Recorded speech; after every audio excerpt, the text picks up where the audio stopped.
Hello, everyone, and welcome back to the last session on pointers. In this particular video, we are going to have a look at array of pointers to strings. Earlier, we have understood how we can use an array of strings or two-dimensional array of characters. It may appear to you whenever you need to store more than one string, then an array of strings is the way to go. Unfortunately, this is not the case. Let us look at the example that is there in front of you. I am representing the name of 7 cricket players in the form of two-dimensional array of characters. And since it is a two-dimensional array of characters, I am having the dimension as both rows and columns, where I am making use of 7 rows and 10 columns. 7 rows is basically each row for each player. Like, say, for example, the first row will have one of the greatest player that, or probably one of the greatest batsmen the world of cricket has produced, Sir Donald George Bradman. So the first row goes for Bradman. The second row is Sunil Manohar Gavaskar. Third row is Ramlal Kapildev Nikhanj. Fourth row is for Imran Khan. Fifth row is for Richard Hadley. Sixth row is the fifth row is actually for Viv Richards, one of the greatest and dashing batsmen from West Indies.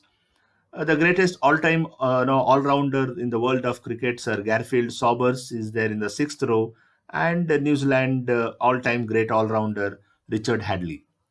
So these 7 players I'm just representing in the form of 7 rows, and I have taken the column dimension as 10 because if you observe these 7 names, Imran Khan is one of the name where the number of characters in that particular name is totally 9. And you know that string is always terminated by a null character, and hence so it will be /0 after n of Imran Khan, right? So this is my example of a two-dimensional array of characters, right? So what I'm going to do is I'm going to represent this in the form of memory map, and this is how it goes, right? Since my dimension is 7 cross 10, correct, needless to say, the amount of memory capacity this takes will be number of rows multiplied by number of columns multiplied by the size of the data type. So 7 into 10 and character data type, you know, it occupies 1 byte. So 7 into 10 into 1. So this particular example will occupy 70 bytes, right? Now 7 rows and 10 columns. So assuming that the memory map starts from 101. So I have B in 101, then R in 102, then 103, 104, right? I can show you in the preview screen. So this is my 101. This will be my 102. So this is 3, 4, 105, 106, 107. And at 108, I will have the null character for the first string. But because the dimension is 7 cross 10, the remaining 2 also will be filled with null character. Okay. So same thing with the next string Gavaskar, it starts. So this last null is 110. So the next byte, the starting character of the second string will start at 111 and it will go up to 120. So like that, you will see the entire players are represented in the form of two-dimensional array of characters, right, which will occupy totally 70 bytes. Okay, so you can also see that not all strings are long enough to fill all the rows of the array, right? And that is the prime reason what compiler does is the compiler fills these empty spaces with the null characters. Okay, so those empty spaces I have highlighted to you in the form of yellow highlight. Okay, so I have highlighted using yellow color. These are the stuffs which compiler fills, and this /0 is actually the one that comes at the end of the string. Okay, so the total size of the array player is 70 bytes in this particular case, right? Now when you look at the length of each of the player, right? So when you talk about Bradman, right, the length of the string Bradman is 7 characters, Bradman. Okay. Similarly, when you look at the string called as Gavaskar, right, its length is only 8 characters, right? So when I make an attempt to sum up the characters of all the players, the total length of each of the player, it comes out to be 59 bytes, right? So when I add the length of each player, so the total size is 70 bytes, but I require only 59 bytes. So don't you think as an efficient programmer, you are actually wasting 11 bytes, right? Now let me tell you very honestly that 11 bytes may not appear much, but in a large program, a considerable amount of bytes are wasted, right? So what we basically need is a jagged array. Means what? A two-dimensional array whose rows can be of different length, right? Does it make some sense? If you have a two-dimensional array whose rows are of different length.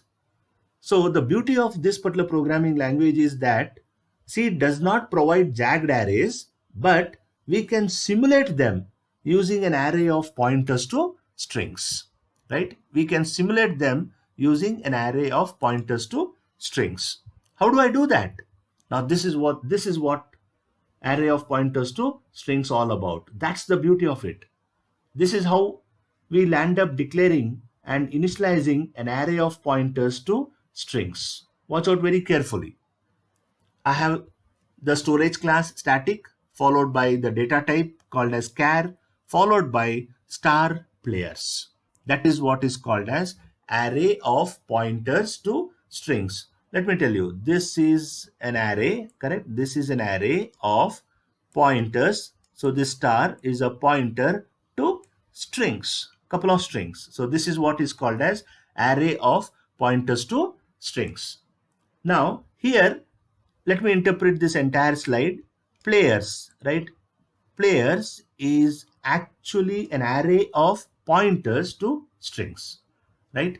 So since initialization is done, I am not much worried about the dimension part. So I have left the dimension. I have skipped the dimension.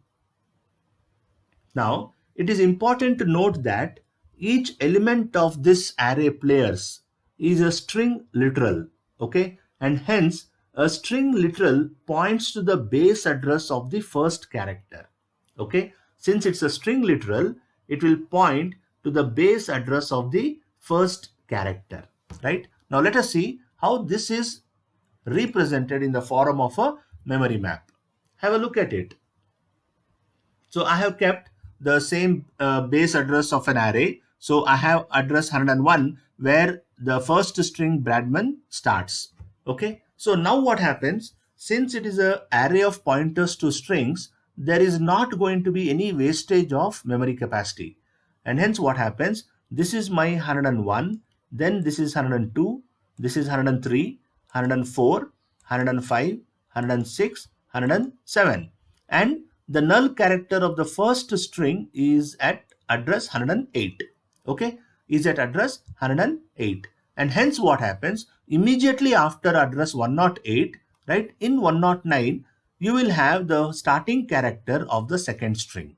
Okay, you'll have the starting character of the second string.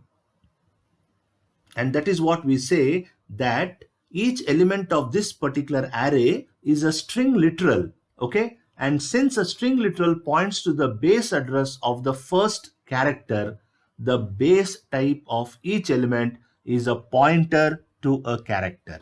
Okay, is a pointer to a character. And hence, when you look closely this particular memory map, right, the last string's first character is at 153. So this will be 154, 155, 56, 57, 58, and 59. So my entire strings is getting over at address 159.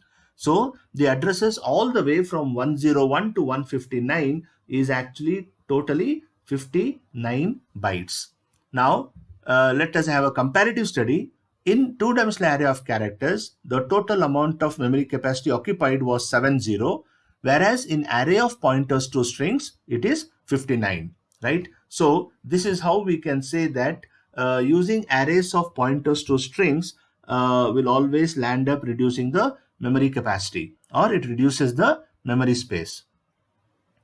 As a matter of fact, if you try to recollect, right, when we discussed the previous topic called as pointers, one of the advantage of pointers I had mentioned was this, that array of pointers to strings will always reduce the memory space, right? So this is how it works out in terms of reducing the memory space.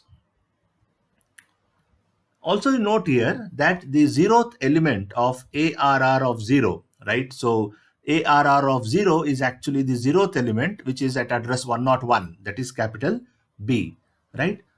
So it points, the zeroth element ARR of 0 will point to the base address of string Bradman. That means what? It points to address 101. Similarly, the first element, that is ARR of 1, where you have Gavaskar, right? ARR of 1 will point to the base address of the string Gavaskar. Okay, so and so on so forth. Okay, so this is the concept hidden behind array of pointers to strings. Now let us move further and just try to come across a couple of points with respect to pointers. We are almost at the fag end of this particular topic.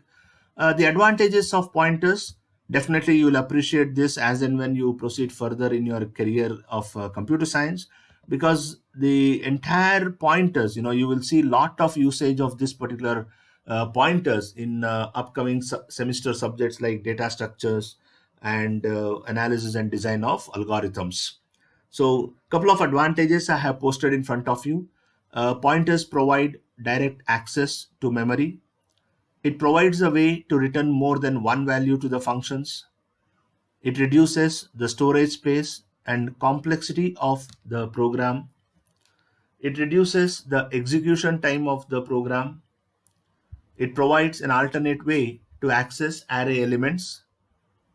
Pointers can be used to pass information back and forth between the calling function and the called function. Pointers allow us to perform dynamic memory allocation and deallocation. Of course, this concept of dynamic memory allocation we will deal in more detail in the upcoming subjects. Continuation of the advantages. Pointers helps us to build complex data structures like linked list, stacks, queues, trees, graphs. It allows us to resize the dynamically allocated memory block. And the last one is addresses of objects can be extracted using pointers. So these are a couple of advantages I felt to share with you as far as pointers are concerned. But it's a philosophy of life that everything in this world has an advantage and disadvantage. And here I show you, or here I put in front of you, disadvantages of pointers. Even though we appreciate pointers so much, right? But there are some disadvantages. First and the foremost thing, uninitialized pointers might cause segmentation fault, right? So it's the duty of the programmer to ensure that you make use of pointers, right? Not only to a very large extent, but without any trouble or without any facing problems. Dynamically allocated block needs to be freed explicitly, otherwise it would lead to memory leak. Pointers are slower than normal variables. If pointers are updated with incorrect values, it might lead to memory corruption. And last, basically pointer bugs are difficult to debug.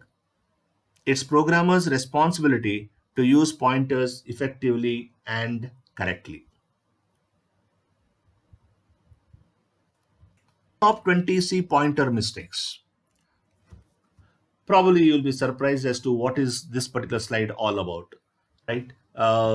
Let me tell you, most of the academic sessions does not deal with this particular point, but I thought based on my experience in C language, let me share some of the mistakes related to pointers, right? So whatever I'm telling here, I've just mentioned it as top 20 C pointer mistakes. There can be more as well, right? So coming to this, throughout various points in my career, I have encountered and what should I say, and wrangled with a decent amount of C code, right? I have landed up writing a couple of C codes in my career, probably due to legacy or due to portability reasons. Pointers are the most complicated and fundamental part of C programming language. As I told you earlier, you have to become master of pointers if you want to become, or if you want to have a grip on C programming language. If your pointers is a turbulence, believe me, your C programming language is also in turbulence. So pointers are the most complicated and fundamental part of the C programming language. Quite good number of mistakes even I have committed during my journey of C from past couple of years. So sincerely, honestly, here is my attempt to catalog some of the common and probably not so common mistakes, something I can refer back to the next time whenever I make an attempt to write a program or probably write a piece of code in C which involves pointers. Hope it helps you as well. So I'll just go through the top 20 mistakes, right? I'm not going to go into the explanation part of this. First, omitting the pointer character when declaring multiple pointers in the same declaration. Second, using uninitialized pointers. Third, assigning a pointer to an uninitialized variable. Fourth, assigning value to pointer variables. Fifth, incorrect syntax for incrementing dereferenced pointer values. Sixth, trying to deallocate stack memory using free. Next, dereferencing the value of pointer after it has been freed. Double free. Ninth mistake, not using size of operator with malloc.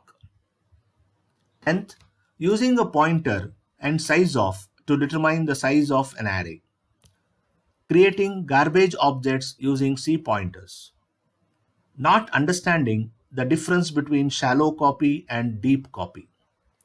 Freeing a memory block shared by two pointers using one of the pointers and subsequently trying to use the other pointer. Mistake number 14. Trying to access the memory locations not allocated by your code. Next one, off by one errors when operating on C pointers. Mistake number 16, mismatching the type of pointer and type of underlying data. Mistake number 17, comparing two pointers to determine the object equality. Next, thinking that C arrays are pointers. Next, not clearing out sensitive heap data managed through pointers. And very, very important mistake according to me, not taking time to understand C function pointers. Okay, so just remember there is no magic here, right? Overnight somebody cannot become expert in C, right? Pointer is just a usual variable, but the tragedy is you work with it in an unusual way. I repeat, pointer is just a usual variable, but you work with it in an unusual way. And hence, it's extremely important that you master pointers, take your own sweet time to understand and make your basics much, much strong in pointers so that you can jump forward to do wonders in this particular programming language. Let me conclude the entire world of pointers with this particular slide.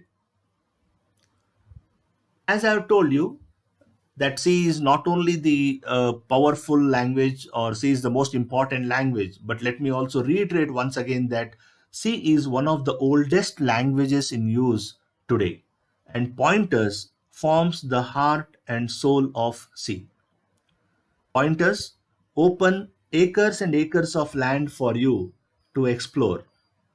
Huge landscapes whose enclosed corners are laid bare to our roving minds and restless hands. They bring dark continents and shy vistas into the limelight, putting on can be accessed map places you never even thought existed.